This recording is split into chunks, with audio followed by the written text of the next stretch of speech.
बताइए जरा, ये दंगा किसने करवाया? महायुति बोल रही है कि ये एमवीए ने करवाया है।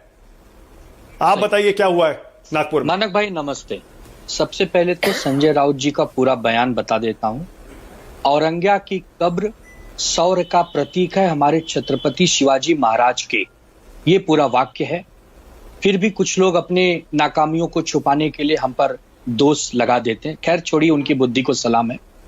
देखिए मानक भाई, कल 17 मार्च था, छत्रपति शिवाजी महाराज की जयंती थी। पूरा महाराष्ट्र हर्षोल्लास के साथ जयंती मना रहा था। जगह जगह झांकियां निकल रही थी। पुलिस को मालूम होता है कि जब कोई ऐसे उत्सव होते हैं तो पुलिस सावधान रहती है, पुलिस सतर्क रहती है। साथ ही साथ कल ही वीएचपी का और बजरंग दल का आंदोलन भी था, जहां धरना प्रदर्शन थे, जहां खूब गर्मा गर्मी का माहौल था। तो पुलिस दुगुना सावधान और दुगुना चौकन्नी थी। उसके बावजूद अगर एकनाथ शिंदे सदन में खड़े होकर कहते हैं कि यह जो घटना घटी है यह पूर्व नियोजित थी, पहले से इसका एक भरपूर नियोजन किया गया था। लॉरियों में भरकर पत्थर, अपराधी अपना सलिया, बांबू, तेजाब के बॉटल्स। तो मैं ये पूछना चाहता हूं कि सरकार में कानून व्यवस्था नाम की कोई चीज है? सरकार में पुलिस का कोई दायित्व है? सरकार के 3-3 डीसीपी पुलिस के अधिकारी घायल हो गए, दमकल के अधिकारी घायल हो गए, मासूम लोगों के घरों पर आगजनी हुई, बमबारी की गई, उनके यहाँ तोड़फोड़ हुई।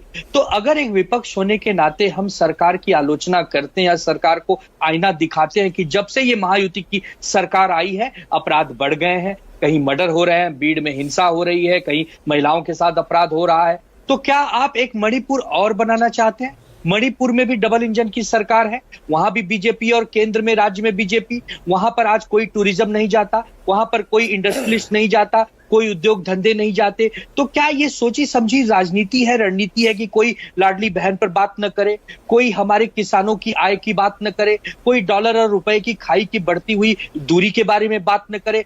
कौन है जो हमारे ध्यान को भटकाना चाहता है? ये सरकार में बैठे लोगों को ही हमें पूछना होगा। गृह मंत्री जी नागपुर से हैं, नितिन गडकरी जी नागपुर से हैं, आरएसएस का मुख्यालय भी नागपुर में है। अगर नागपुर एक शहर है जहां महानगर पालिका है, जहां की हमेशा लोग कस्में खाते हैं भाईचारा का, वो हमारी एक उपराजधानी भी है। अगर ऐसे राजधानी उपराजधानी में जहां पिछले 100 साल से दंगा नहीं हुआ है, इस महायुति के 2025 में अगर दंगा हो रहा है और वहां पर 500 से 1000 लोग दंगाई है और पकड़े जा रहे हैं 47 लोग, जबकि उससे ज्यादा तो लोग पुलिसकर्मी घायल है, तो तुहिन सन्ना जी यहाँ बैठ के बोलेंगे ये यूबीटी वालों की वजह से दंगा हुआ है। आनंद दुबे गलती किसकी? आनंद दुबे बैठे हैं, आनंद दुबे को फांसी पे चढ़ा दो। आनंद दुबे स्टैंड लीजिए। बिल्कुल लूंगा। आनंद दुबे स्टैंड लीजिए, बताइए गलती किसकी? क्या विश्व हिंदू परिषद की गलती या फिर मुस्लिम समुदाय की गलती? बताइए। गलती महाराष्ट्र के राज्य सरकार की। सबसे बड़ी गलती कि इनके बड़ बोलेपन के मंत्री रोज हिंसक बातें कर रहे हैं, और जब 500 से 1000 उपद्रवी तैयार होके आते हैं तो ये लोग कहते हैं पूर्व नियोजित है। अरे भाई, चिट भी मेरी पट भी मेरी, ऐसे काम कैसे चलेगा? उन उपद्रवियों को आपको समय रहते पकड़ लेना चाहिए था। मानक भाई, आप तो इतने वरिष्ठ पत्रकार हैं, हर राज्य की खुफिया एजेंसी होती है, एक सीआईडी होती है, हर एक जांच एजेंसी क्या करती है भाई? कैसे बताएं? एक सेकंड आनंद दुबे, आनंद दुबे, एक सेकंड।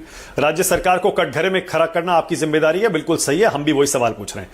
आनंद दुबे, लेकिन एक स्टैंड ले लीजिए। आज औरंगजेब की कब्र को हटा देना चाहिए या नहीं हटाना चाहिए? औरंग्या की कब्र को हटा देना चाहिए, लेकिन हटाएगा केंद्र सरकार, राज्य सरकार, एएसआई, पुरातत्व विभाग, ये लोग हटाना नहीं चाह रहे हैं। मैं तुहिन सिन्हा जी को आज पूछ रहा हूं, आप जैसे कहते हैं कि हम भारत रत्न देंगे वीर सावरकर जी को, क्या आप ऐसे ही 10 साल, 20 साल, 50 साल इस पर राजनीति करेंगे, लेकिन कब्र हटाएंगे कि नहीं? आपको कब्र भी चाहिए क्योंकि कब्र आपको सहूलियत प्रदान करता है, लेकिन आपको कब्र हटाने की बात भी करनी है, क्योंकि आपको राजनीति भी करनी है। क्योंकि आप तो हिंदूवादी होने का दम भरते हैं, आप हिंदुओं की आवाज उठाने का दम भरते हैं। आनंद दुबे, दूसरा सवाल, वक्फ बोर्ड जो आया है, उस पर जो बिल आया है, उसका आप समर्थन करते हैं या नहीं? मानक भाई, वक्फ के लिए एक जेपीसी कमेटी बनी है, उसमें हर पॉलिटिकल पार्टी के एक नुमाइंदे हैं, उस पर चर्चा हो चुकी, जगदंबिका पाल जी की अगुवाई में हुई है। तो उस पर आपको भी पता है कि हम सिर्फ ये कह रहे हैं कि कहीं किसी पर अन्याय ना हो, कहीं किसी के साथ अमानवीय व्यवहार ना हो, यही कह रहे हैं। इसके अलावा तो हम कुछ नहीं कह रहे हैं। न तो हम ये कह रहे हैं कि नहीं भैया जो वक्फ बनाए बहुत बढ़िया वक्फ है, ऐसे ही चलने दो। हमने कहा इस पर एक चर्चा हो, इस पर व्यापक जानकारी आए, देश के सामने ड्राफ्ट आए, और अगर कानून के तहत हो तो हो। 370 जब आप हटा रहे थे तब से पहले हमने आपका साथ दिया, हमने कहा बिल्कुल 370 हटना चाहिए, क्योंकि ये हमारे प्राण का विषय है, हमारी जान का विषय है।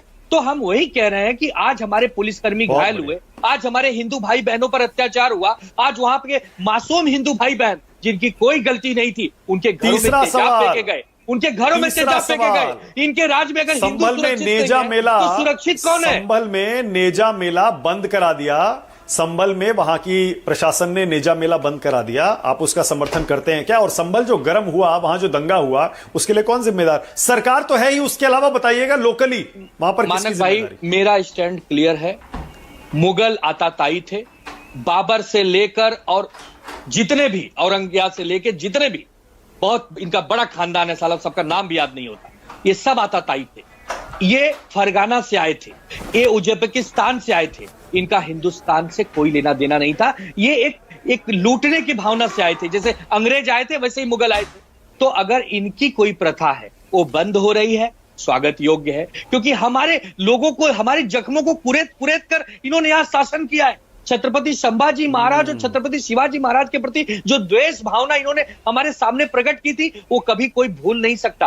तो जो भी सरकार अगर इनको समाप्त करने के लिए कर रही है, शायद ये वसीम वकार जी को अच्छा नहीं लगेगा, क्योंकि आज भी इनको ऐसा लगता होगा कि मुगल बड़े अच्छे होंगे, उनकी भावना होगी, लेकिन मुगलों का अंत निश्चित था, हो भी गया। लेकिन उसके गड़े मुर्दे से अगर बीजेपी राजनीति करती है, वो भी अच्छी बात नहीं है।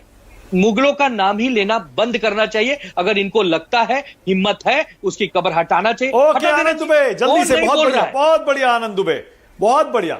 आखिरकार आनंद दुबे, आपने आसिम वकार को घेरी लिया, तो जरा आनंद दुबे ये भी बता दीजिए कि अकबरुद्दीन ओवैसी का औरंगजेब की मजार पर जाना, असदुद्दीन ओवैसी का जंतर मंतर पर वक्फ बोर्ड के बिल के खिलाफ पहुंचना, आप मानते हैं कि ये आसिम वकार की पार्टी भी खूब आग में घी डालती है?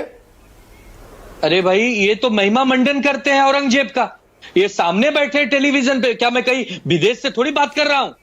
इनके नेता उसके कब्र पर जाते हैं, वहां नतमस्तक होते हैं। उस समय हमारा खून खौलता है। हमारे छत्रपति शिवाजी महाराज को जिस बेरहमी से, जिस नर्मदता से उसने मार दिया था, ये क्या हम सब भूलेंगे? उसकी कभी हम महिमा मंडन कर सकते हैं क्या? कदापि नहीं हो सकता। लेकिन वसीम वकार बड़े चालाकी से भी कछुआ राजपूत, बड़ी चालाकी से जय सिंह, जय चंद, इनको आगे करके ढाल नहीं बन सकते आप वसीम वकार।